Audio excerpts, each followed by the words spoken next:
Thanks for coming this morning, everybody. If you don't know me already, my name is Todd Kloots, a member of the YUI team, and today I'm going to be talking about developing accessible widgets using the ARIA specification. And the agenda for today's talk will be to introduce ARIA, of course, and also just provide some practical tips for configuring your environment when you're a developer working with ARIA, because that's one of the most important things that I felt was a difficult thing to learn when starting out, and I'm hoping that I can pass that knowledge on to you guys. Also, how to use ARIA to improve the accessibility of existing DHTML widgets that you may have. So, why the need for ARIA? I think that ARIA is important because in today's environment where we have so many rich DHTML widgets available to users, we've styled them to look exactly like desktop controls in many cases. We've added all of the necessary keyboard enhancements, hopefully. And for all practical purposes, they look and feel just exactly like a widget on the desktop. But there is, unfortunately for users of screen readers, a perception and interactivity gap in a lot of those cases. And I want to demonstrate that perception and interactivity gap through the use of a quick example. So this example is one of the YUI menu examples, and I've taken a quick screencast of what that experience is like in a menu without ARIA enabled. So I'll just play that video quickly for you now. Edit link. File visited link. List with 5 items link new file. Link cont link new folder. Link open. Link Ctrl plus O. Link open with. File visited link. Edit link. List with 2 items link undo. Link Ctrl plus Z. Link redo. So in this video, the way I developed the YUI menu control, I developed it with, semantic markup. All the menu items are, LIs. It's a list-based structure. I added all the keyboard controls. It's obviously styled to look like a desktop menu. But in this video, I have the NVDA screen reader running, and I'm using Firefox. As you can see, although it looks like a menu and it performs like a menu, the screen reader still interprets that to the user as a set of lists. And although that's pretty good, we can do better. And so in this next example, here is the same exact menu code, but added in are the ARIA roles and states. And here's a quick example of how that experience is now improved. File submenu 1 of 2. File menu, new file Ctrl plus N 1 of 5. New folder 2 of 5. Open Ctrl plus O 3 of 5. Edit menu, undo Ctrl plus Z 1 of 9. Redo Ctrl plus Y 2 of 9. Edit submenu 2 of 2. So the key difference here is, one, these things are not announced as HTML elements anymore, but rather they're announced as the widget controls that we're styling them and creating them to be with script events, etc. Also, as you might remember from the previous movie, when you would move over the root items in the menu bar, although it said it was a link, you had no idea that there was actually a submenu there, whereas now that submenu is announced. And also, the items are no longer announced as links, but as menu items. So just, the overall semantics of this widget are now properly conveyed to the user, as well as the interactivity of it is just now more familiar for users of screen readers. So working with ARIA, what do you need to do to get started? So you're going to need some software to get up and running and developing with ARIA. And I find that there are 3 main things that you're going to need to do that. The first is some virtualization software. Whether you're working on Mac or Windows, I find that the first thing you should really do is install some sort of virtual machine, either Parallels, VMware Fusion, Virtual PC. And the reason for that is that a lot of times when you're installing a screen reader, something could go wrong. You could have some hiccups during the install process that could screw up your system, or who knows, something could go wrong. And it's best just to sandbox the environment.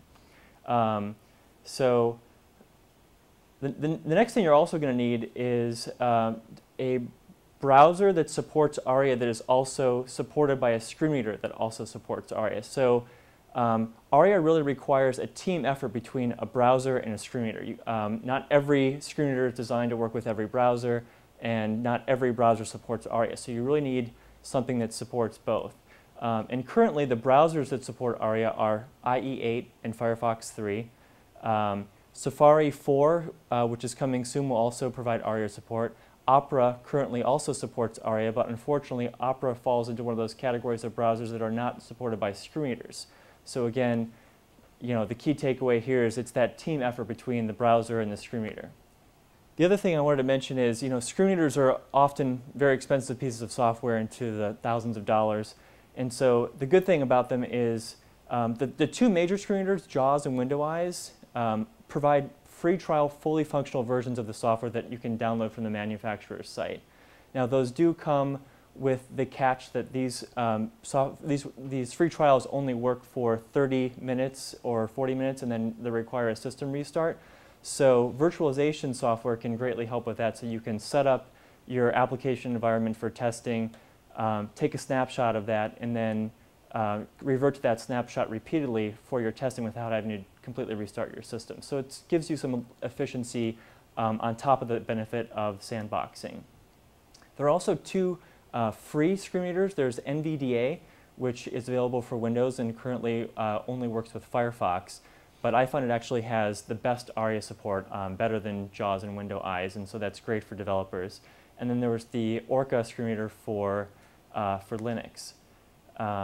And I found also on Windows, screen readers only support, again, Firefox and IE. So just as a heads up in terms of what the current environment is for screen reader and browser support.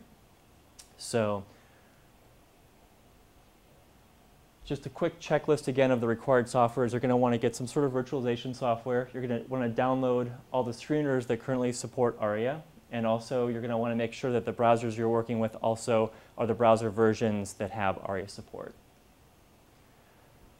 So the next step is installing and configuring your screen reader. There's a couple of gotchas here that I think are important to note. I would recommend that, again, first install that VM, and then secondly, install all the browsers that you're going to want to be testing in that have ARIA support, and then take a snapshot of that state.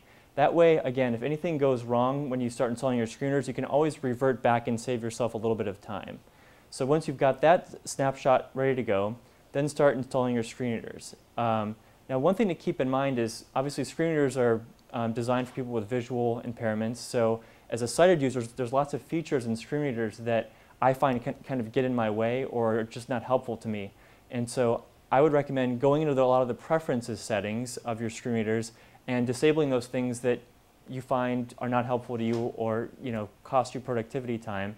And then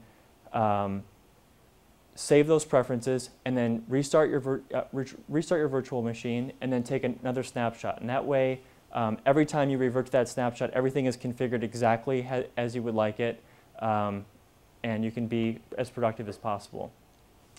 Just as a quick example of some of the unwanted features you might want to disable is, most screen readers are designed to automatically start up on system startup. So if you've got all of these screen readers installed, they're all going to start up right away, and you're only going to be wanting to test one at a time. So that's one of the preferences that I turn off immediately. The other preference that I usually change is the preference for the keyboard shortcuts that toggle the virtual buffer. And if you're not familiar with what the virtual buffer is, it is it's a concept that most screen readers have adopted where once the page is loaded, a snapshot in time is taken immediately of the page's DOM, and then a bunch of keyboard shortcuts are mapped to that state, allowing you to quickly navigate through the DOM of a page. For example, all the headings of a page can be skipped through by pressing the H key. This is a great feature. Unfortunately, every screen reader has a different keyboard combination for toggling that virtual buffer on and off. And this gets even trickier when you're on a Mac using Parallels or VMware Fusion, because a lot of the keyboard shortcuts by default leverage the insert key. So it might be like insert Z or insert M. And depending on the Mac keyboard, triggering that insert key might require like holding down function or a various set of keyboard combinations. So The lesson I've learned is to go in and make that keyboard configuration something a little more generic and hopefully something that's more consistent so that you don't have to remember, oh, in JAWS I have to hold down, you know, Control Shift A, or in Window Eyes I have to hold down Control M. Whatever the case may be, it allows you, again, just to be a little more productive. So those are some of the configurations that I have set up for my screen readers that I found to be helpful. Again, just a quick summary of what you'll want to do when you're setting up your environment. So get all your browsers installed, take a snapshot, get all your screen readers installed, configure them, take another snapshot. So another thing that you can do is, you know, if you have any problems when you're doing this installation, there's lots of help internally at Yahoo and outside the company. Internally, obviously, we have this tremendous resource in Victor Sarin in the Accessibility Lab. And Victor is always wonderful at being available to help developers debug and help you install, get your environment set up. There's also the free ARIA community Google group, which is great for throwing questions out to the accessibility community and getting answers. And then there's also the Code Talks wiki, which was started by Aaron Leventhal, which is a tremendous resource for ARIA, getting started with screen readers, developing with ARIA. So there are a lot of resources at your disposal. Don't be afraid to use them.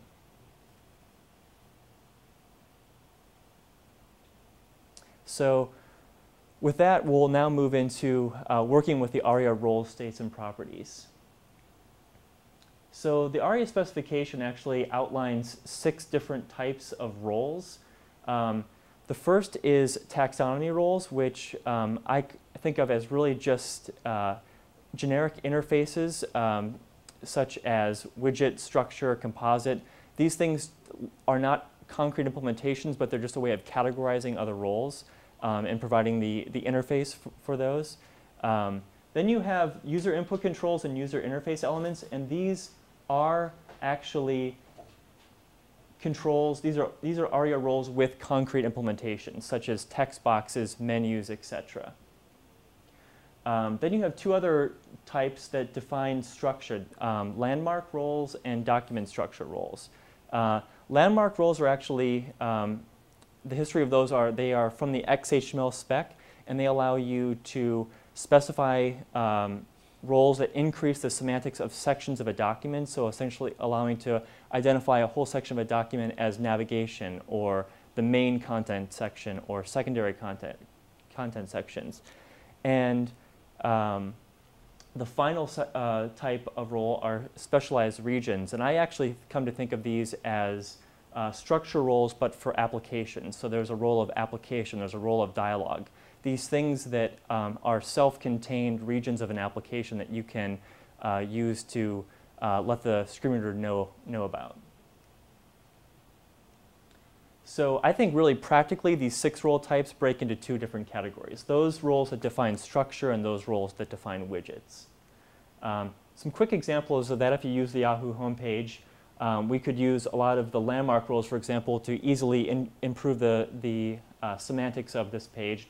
Generally, we as web developers would start by slicing this page up into sections using divs, and we could increase the semantics of this page by just adding some roles to those divs to really tell the screen reader what the content of this area is. For example, the banner, we could stamp with the banner role. The main content section of the home page could have the role of main. Secondary content pieces could be given the role of complementary to show that they're complementary to the main content section. The navigation on the left-hand side could be stamped with navigation. And then when it comes to web application development, other roles are more appropriate. So this is a screen capture of Yahoo Mail, and we could start overlaying roles on top of those. So one thing to do immediately, since Yahoo Mail is an all-encompassing application when it's running in the browser frame, would be to stamp the rootmost element with application to let the user know that this is not a web page, but this is an application. The tab list inside we could stamp with tab list. The toolbar running inside each tab obviously would have a role of toolbar. The tree view running on the left-hand side could be an ARIA tree. And then we could use the role of document to let the user know that the email documents themselves are actually documents. They're not part of the application. They're content. So just a quick overview of how the roles can be used. There are also states and properties that can be leveraged from the ARIA specification, and those break into 5 different types. Widget states, which are very straightforward and probably very familiar, some things like a widget checkbox being checked. Live regions, which allow you to designate a certain section of the page as its content being dynamically updated through some means. That's one thing that screeners have historically had a problem with. Because of this virtual buffer taking a snapshot of the page in time, any updates to any content section of the page that are made through XML HTTP requests or changes to the DOM through user interaction, the screen reader typically does not get notified of those changes. So live regions help solve that problem by telling the screen reader, hey, a section of this page is going to change. There are also roles and states that facilitate the screen reader knowing about drag and drop interactions. There's also a category that help define relationships between widgets and sections of the page that further just help cement parent-child relationships. And lastly, there are global user interface properties, things that just apply to any elements, be they structural or widget, something like a property of hidden. So is this content hidden? Is this widget hidden?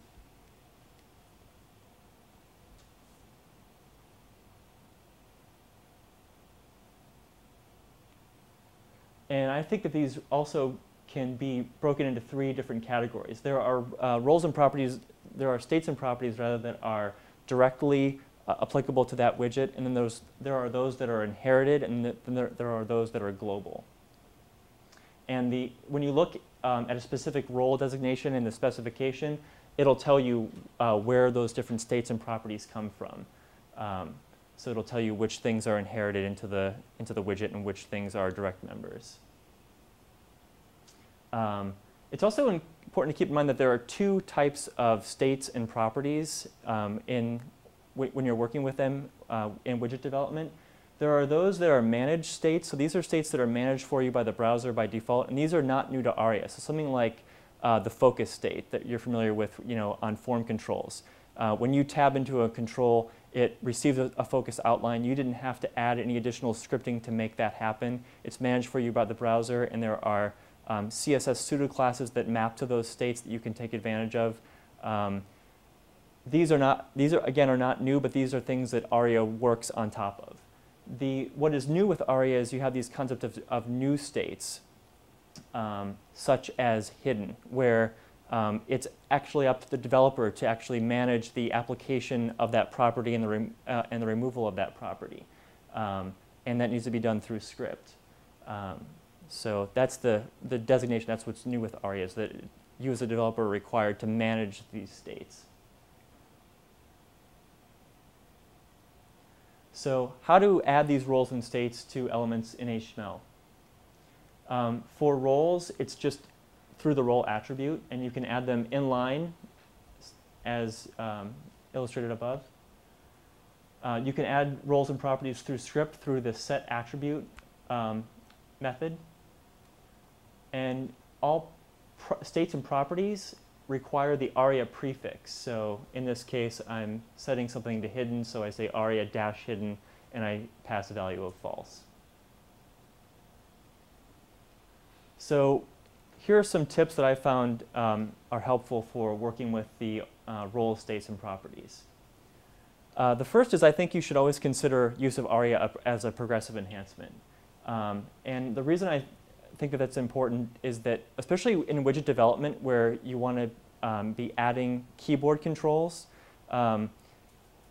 because if you have given something the designation of menu, for example, and you haven't implemented the appropriate keyboard controls for a widget, and a user of a screen reader tabs into that control, the expectation is you've told the screen reader that this is actually a menu widget, as they would normally be familiar with on the desktop. And so you need to fulfill that promise by adding those keyboard controls which require JavaScript. And so if support for keyboard is required for ARIA, and in order to implement keyboard functionality, we need JavaScript. Then it makes the most sense to me just to add those roles and states through script. It's also important to keep in mind that ARIA is only supported by a subset of browsers, and because in my experience, it's also required a good amount of testing and tweaks. I typically wrap any of my ARIA code in browser detection so that I can explicitly control which browsers I'm delivering ARIA roles and states to. That way, I've tested the experience. I know it works. I've gone and run through all the various screen readers. That way, I'm not just delivering code that I'm hoping on faith works. So again, a good amount of testing is involved, and I think it's important to use browser detection when working with the ARIA roles and states. So I think it's important to use ARIA when it makes sense, not to use it just for the sake of using it. And you also want to avoid roles that, first of all, are abstract roles, things that are like window and widget, things that lack concrete implementation. So be mindful of those when you're reading the spec. Also, I think that it's important to avoid roles that duplicate existing HTML elements. There's about a handful of roles, such as list, list item, image, and heading, that are in the spec to make it easier for people who were building pages out of markup that was perhaps not semantic, that was perhaps littered with tables, and people wanted to designate a TD as a heading, etc. It's my belief that if you're going to be going in to add roles to non-semantic markup to make it more accessible to screen readers, you might as well just go back in and change the markup for it to be the right markup rather than to continue using the wrong markup and have ARIA do that job for you.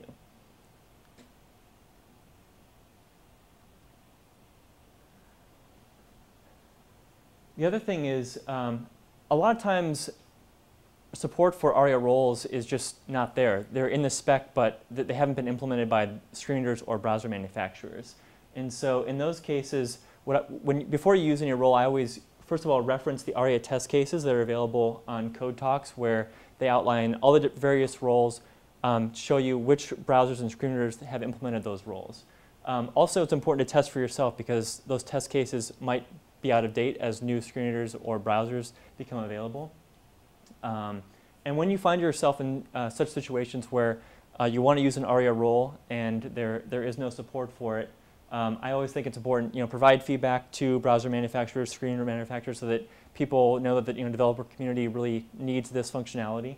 But there are techniques you can use in the meantime to work around that. So I have one such example of that.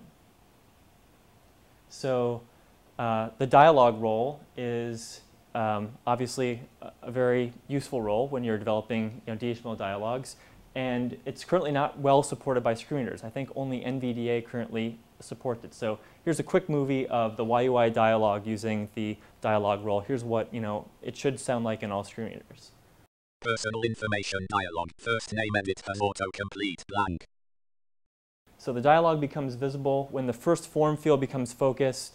The dialog's label is red, personal information dialog, and its first label for the form field is red, letting the user know that this is a dialog and also letting them know the context position that they're in, so that they're in the first form field. Unfortunately, again, this does not work in JAWS or Window Eyes, two of the major screen readers. So what do you do in those situations? In this particular case, I just fell back on what you might call an old school technique, which is I hid some additional text in the label field of the first form field so that when that first field becomes visible, since the screen reader will read that label, it would also read the hidden text. And that hidden text essentially just says that this is a dialog. And so here is that example running in a screen reader.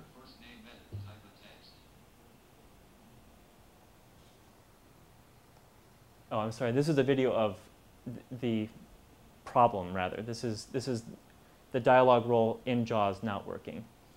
Enter first name edit type in text.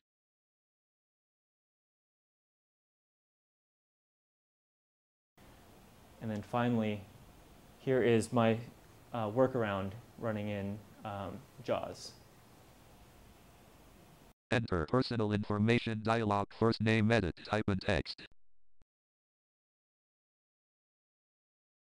So all I did was, again, added some hidden text, added some additional text rather via the emphasis tag, that label, hid that label off screen using CSS.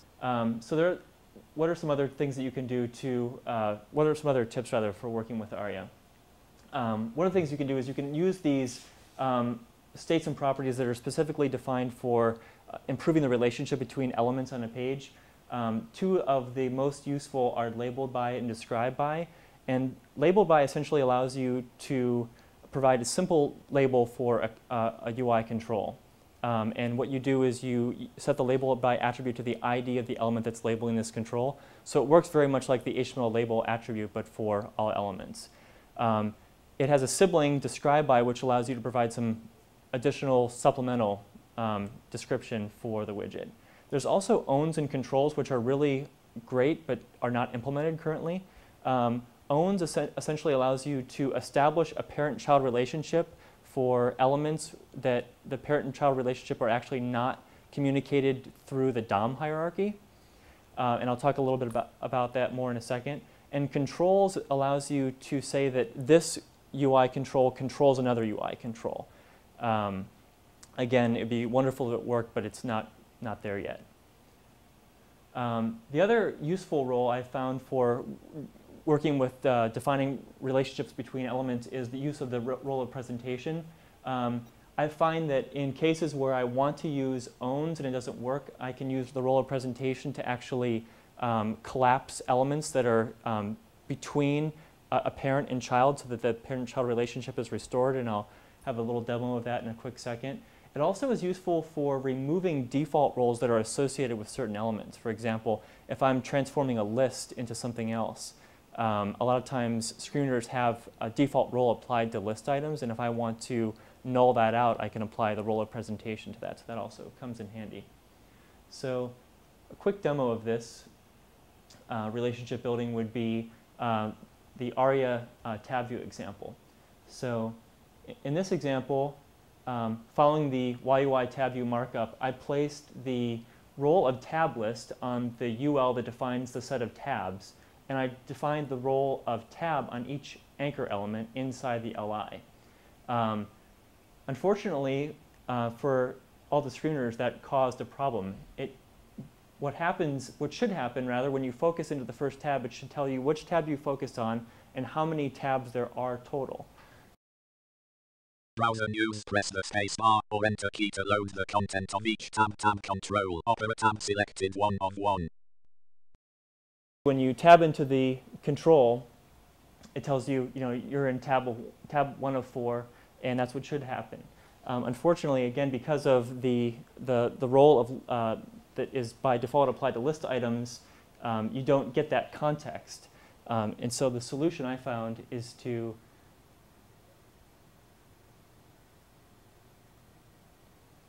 apply a role of presentation to that LI that is the parent of the tab, and that allows you to restore the parent-child relationship between the tab list and its children tabs. And that way, when the user tabs into each tab, they get the full context of how many tabs are in the tab view. Another way you can use ARIA another tip for using ARIA is there are lots of roles and states that can be used to just improve the basic semantics of any HTML page. They don't apply to specific widgets. For example, we already went through landmark roles. You can also use the ARIA role of hidden to convey the state of any hidden elements on the page. You can also greatly improve the accessibility of any forms with the required invalid and disabled properties and states. I also find that the role of presentation is really useful anytime I'm using iframe shims. If I set the role of presentation on the iframe shim, then set the tab index of 1, that way the user can't tab to or see any elements that I'm using purely for presentational purposes like a shim, or if you're using iframe for some sort of data transport mechanism. And again, live regions are great for using with any HTML elements. There are also cases where you can tweak existing HTML after you've applied roles and states to further improve the accessibility of that widget with a screen reader. One example I found that was really what was helpful was with menu. Each item in a menu is a list item, and when it's not a navigational menu item, I just set the href attribute of that anchor to pound. Unfortunately, what this results in is when screen readers tab to each item in the menu, they actually will read the context of that href. And so what I found is after I apply the role of menu item to each one of those anchors, I then use script to remove the href attribute. And that way, the screen reader still announces the menu item properly, but doesn't announce the href. Another thing you can do is once you have applied roles and states, if there's any CSS specific to your page when ARIA is enabled, you can use CSS attribute selectors to apply ARIA specific styles. So in this case, if I want to change the focus outline on anchor elements when ARIA is enabled, I can use the attribute selector to apply that specifically to anchor elements with the role of menu item, and then use the CSS focus pseudo class to do so. The other thing that's really helpful from a technique standpoint is you can use ARIA in a piecemeal fashion. So there are many ways in which web development of widgets is further ahead on the desktop. There are widgets that are very familiar to users on the web that are not so familiar on the desktop, and therefore they lack support from ARIA currently. So things like accordions, carousels, and then there's even established widgets on the desktop like calendars that currently have no ARIA support. So one thing you can do is start by building those widgets out of current best practices, and then you pepper that markup with ARIA to make it more accessible. One example of that was when we were working on the YUI carousel. So currently there is no carousel role, and so to make carousel accessible, what we did was used several different roles that made sense in the context of a carousel. So first built it based on semantic markup. It's built on some list elements. The toolbar of the carousel is using the toolbar role. All the buttons are marked with the button role. The list box role is used for the content area of the carousel, and each section or frame of the carousel's content is the option. I also use the labeled by attribute to label both the header and the list box element with the same label, so that way when the user is tabbing from the toolbar into the content area, the label is repeated to further kind of cement the fact that these two have the same label, they're part of the same control. And ideally, I should have been able to do that by using the controls attribute to say, the toolbar drives the carousel content through the controls property. But again, since that's not supported, you do the best that you can do.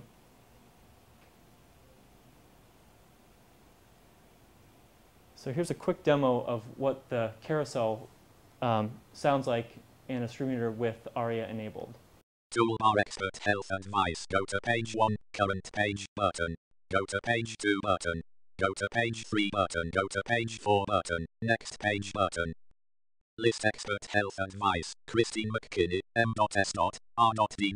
C.D. Christy Dr. Mausching I. Dr. Mausching and I. Centenarian tips for a long posted to 4.29.08. View all posts 5 of 11.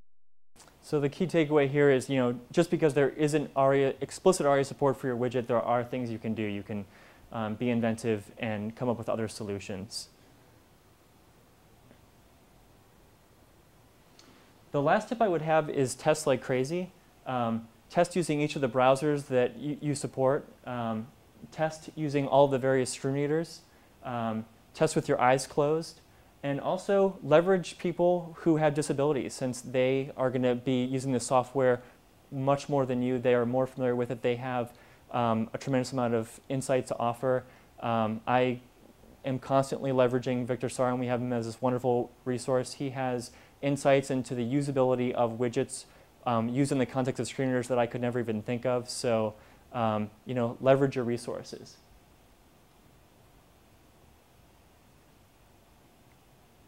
And again, just a quick summary of all the tips for working with the ARIA roles.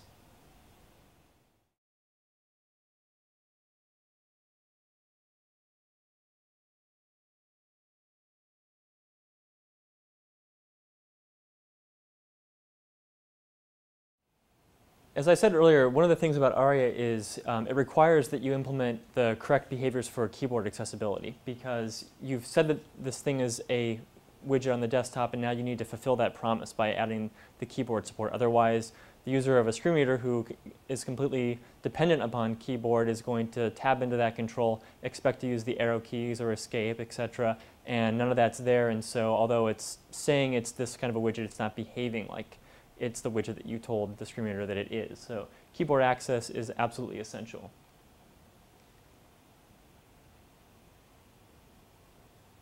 So make sure that there is a keyboard equivalent for every mouse interaction that you have.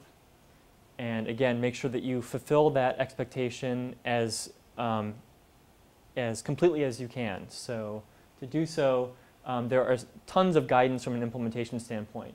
The ARIA specification outlines a lot of the behaviors that each widget should have from a keyboard perspective. There's also a complementary ARIA best practices document that does the same. AOL's DHML style guide has a wonderful reference for what keyboard behavior should be for various widgets.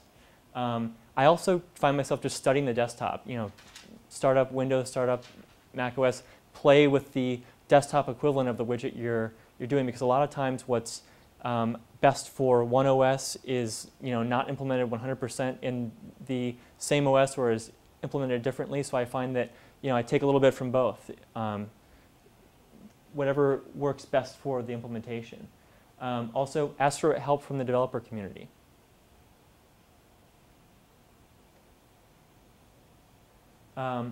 One other thing that's really important when you're implementing the keyboard controls for your widget is that you should have one tab stop per UI control.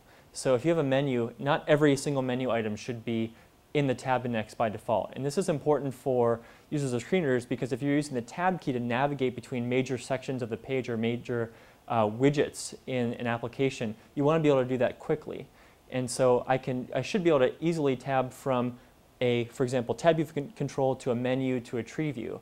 Once I'm inside the context of that control, then I can use arrow keys or some other keyboard combination to move between the descendants of that widget. So this allows you to be a lot more productive as a user of a keyboard. There are two techniques for implementing this kind of functionality. One is called the roaming tab index technique, and the other is called, the other leverages this ARIA property called active descendant. So for the roaming tab index technique, what you would do is the first focusable descendant in your widget would have a tab index of 0, so that it's in the normal tab flow of the document. All other focusable descendants would have a tab index of -1 by default. Once the user tabs into that control, they're going to hit the descendant with tab index of 0 first. Then, as they're arrowing or moving between active descendants, you'll be updating that tab index property to reflect the currently focused item. So the currently focused item always has a tab index of 0, and the items that are blurred have a tab index of -1. The benefit to this technique is you can leverage natively focusable elements in HTML to build your descendants. And this technique will also get you the familiar focus highlight ring that it is familiar to the user on the OS, so that the learnability of the focus of the control is very easy. It's in line with what the user is familiar with on the desktop. The disadvantages, of course, are just having to manually manage the focus and set the tab index attribute, and that sometimes calling focus on an element that is further down the page can result in the page scrolling up to the point where, or scrolling down to the point where that focused element lives. So a lot of times you have to prevent the default behavior of the event in order to stop scrolling. So there are a few gotchas, but in general this technique works very well. The other technique is, again, using this active descendant property. What this allows you to do is specify a single tab index for your widget on the root element. So you give that tab index of 0, so it's in the tab flow. And then the currently active descendant, the piece of the widget that the user is interacting with, has the active descendant property applied to it. Or I'm sorry, the active descendant property takes the ID of the active descendant in the widget. This saves you from having to manage focus within the widget, but it also means that you have to implement kind of a pseudo-focus kind of style on any of those descendants so the user knows where they are inside the widget, what menu item they're on, or what item in the tree view, or what tab is selected. So this kind of works a little less with the grain and a little more against the grain, in my opinion. There may be some use cases for it. I think that it's up to every developer to kind of use their best judgment. I generally use the other technique, the roaming tab index technique, over this technique because it works a little bit more with the grain.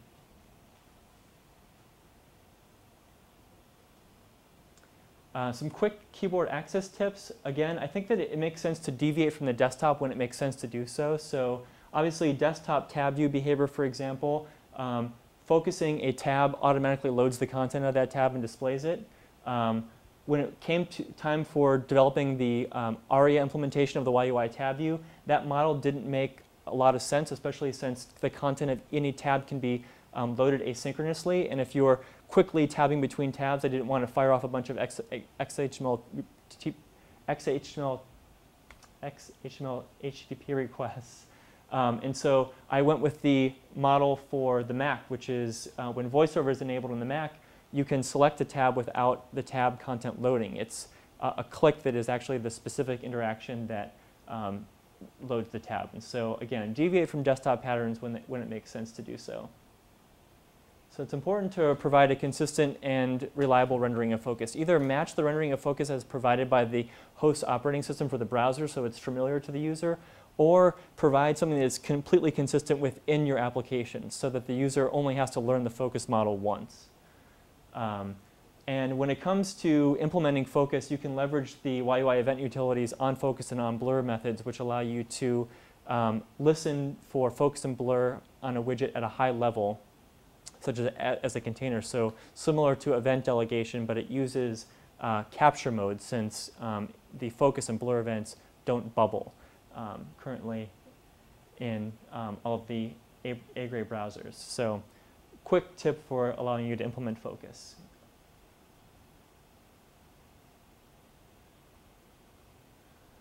Also, just try to work with the grain as much as possible. As I said earlier, the nice thing I think about the roaming tab index technique is it allows you to leverage natively focusable elements for the descendants of your widgets. It also allows you to provide keyboard access across your widgets regardless of whether ARIA or JavaScript is enabled, so that you can provide more of a progressive enhancement experience. So if without JavaScript enabled, your menu is just a set of lists with anchors for every part of the menu, you can still click those items and navigate off to the page that they're supposed to take you to without JavaScript being enabled. So again, more of a progressive enhancement with the grain kind of technique. So quick summary again. I think using the roaming tab index technique over the active descendant property is the way to go. I also think that when you're managing tab index, use the tab index property directly on the element, the camel case version of the property, as opposed to going through set attribute. And the reason being is that in IE, set attribute is case sensitive by default, and this is the most compatible and shortest syntax that you can use. Also, deviate from desktop patterns when it makes sense to do so. Render focus reliably and consistently to increase the learnability of the focus model for your widgets as quickly as possible, and work with the grain. So the last section I wanted to talk about quickly is live regions. And again, live regions allow you to designate to the screen reader that a section of this page is going to be updated frequently throughout its life cycle. So as just a quick demo, I created an unordered list that is using live regions, and in this demo I had a very simple timer that appended new list items to a list so that I could introduce the Beatles. So here's a quick, very simple demo of how live regions works. The live regions test, read only, heading level 1, introducing the Beatles, John Lennon, Paul McCartney, George Harrison, Ringo Starr. So very simple demo, but something that would not be accessible to a user of a screen reader by default because, again, any updates to the DOM do not get triggered by default when the virtual buffer is enabled. So live regions allows you to do so. A more complicated or sophisticated example of use of live regions, again, came with the YUI tab view. When you're loading content in a tab asynchronously, if the content isn't there immediately, when the user tabs into the panel of the tab, they're not going to see any content. So for this example, we used live regions to let the user know the content of this tab is loading and also alerted them that the content is loaded and that it's OK to proceed forward. So here's just a quick example of live regions with a ARIA widget. Tab control, press the spacebar or enter key to load the content of each tab. Opera tab selected 1 of 4. Firefox tab selected 2 of 4. Explorer tab selected 3 of 4. Please wait. Content loading for Explorer property page. Content loaded for Explorer property page. Explorer property page list. Microsoft becomes official Apache sponsor. Linkage. Recent original stories. Linkage. Link page announces full support for Firefox. Linkage. Quick demo of using live regions with the tab view. So what do you need to know about live regions? There are a couple different properties that are important. There's the live property, which controls either is the live region on or off, and if so, if it's on, how aggressive should the screen reader be with announcing updates to the user? And you can designate the updates as being polite, assertive, or rude. Rude meaning that the updates to the live region will always interrupt the user no matter what they're doing. There's the property of atomic, which can be set to true or false. That allows you to control how the updates to that piece of content are read to the user. If atomic is on, any change you make within that area designated as a live region means the entire region will be reread. Whereas if it's false, only the changed portion will be read. And then relevant allows you to designate what things you want to be read to the user. So is it just additions, removals, etc. There are several ARIA roles that enable live regions by default: alert, status, and log. So when you use those roles, it's equivalent to saying live is on. So although some roles carry with them implicit live region support, you can use live regions with any HTML element, so that's important to know. 3 screen readers currently offer support for live regions: JAWS 10, NVDA, and the Firefox plugin for Firefox. And one thing that I found with working with live regions is a lot of times developers leverage inner HTML to update the content of a section of a page because it's the fastest way to do it. It's the quickest way to render new content. Unfortunately, I found that live regions doesn't update the content as you would have designated it via the relevant property. So if I say only additions or removals, because effectively the entire content's been gutted and replaced with inner HTML, the relevancy of those updates don't get designated to the screen reader appropriately. So really it's only through traditional DOM APIs such as append child or remove child that live regions work wholly as expected. So I think there's some work to do on the side of the screen readers and browsers to get this working with techniques that web developers have become accustomed to using for making applications run faster. So need to strike a better balance between accessibility and performance. And that's it.